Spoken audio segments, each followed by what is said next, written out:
Okay, I'm here installing a check valve for a couple of reasons. The water gets shut off here in when pipes break down the road.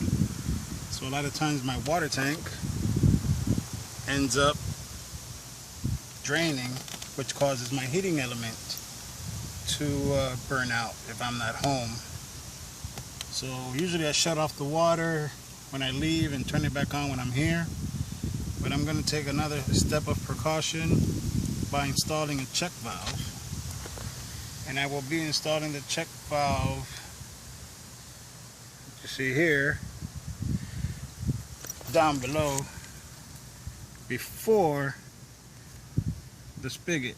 The water comes up through here, it'll go through the check valve, and then the spigot. I'm not putting it up on top because I want to be able to drain the tank and the water system if I need to for winter, because sometimes, you know, we get that cold weather that might freeze up the pipes and stuff. So if I'm not going to be around, I might as well empty out the system to avoid further damage. It's going to be difficult to record one-handed, but I will do my best so you guys can see what I'm doing. So let's see.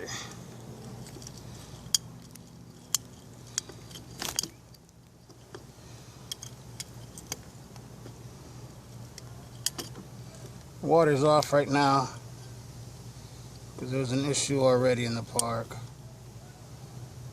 So here we go.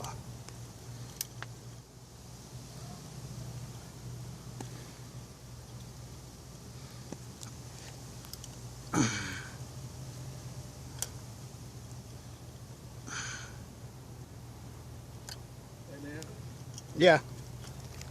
That's what you need.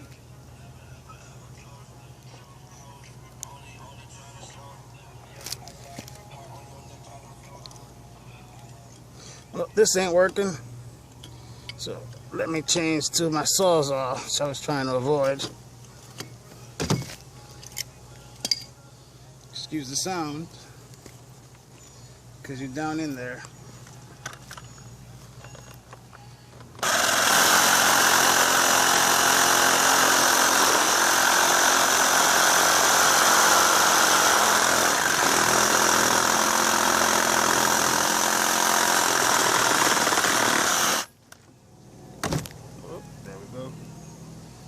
There we go.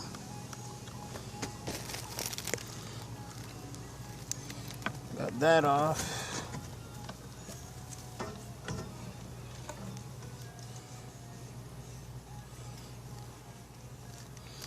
Clean off that burr.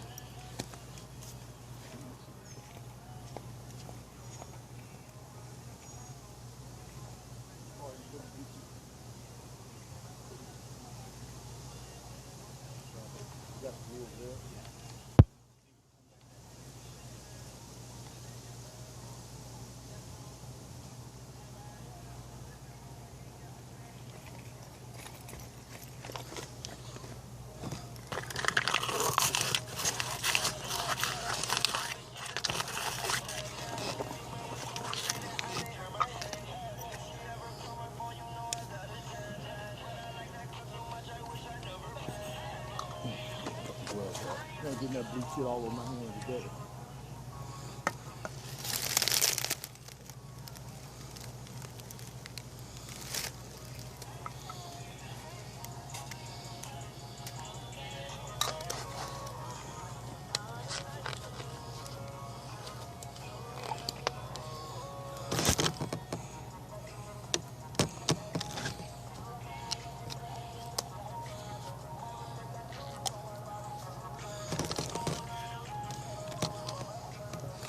Now when you install these, make sure that the tapered end is pointing up, because that's your flow, that's right? your flow direction. Yeah. See, it looks like a little arrow. Mm-hmm. That tells you where it's going.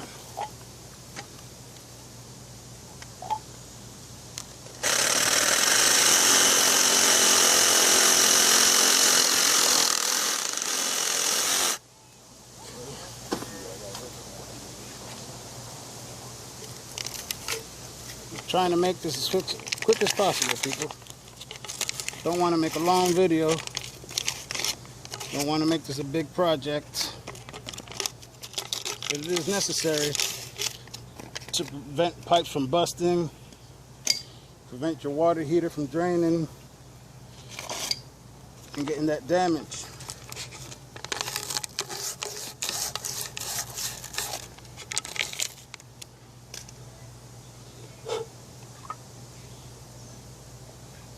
Should be done fairly quickly.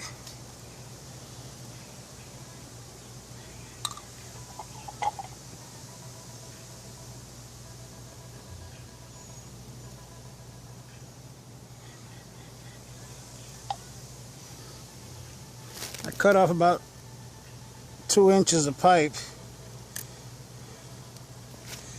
because that's what it takes up. That's what the measurement of this check valve is, about 2 inches, so that my spigot ends up in the same place it was. I just put some pressure on it and hold it for a bit. Make sure it's all working properly. That way it all dries up. That's about it. Then you can turn your water back on. And you don't have any leaks, any backflow, no damage to your heaters. Alright, I hope you guys enjoyed this and I hope it helped.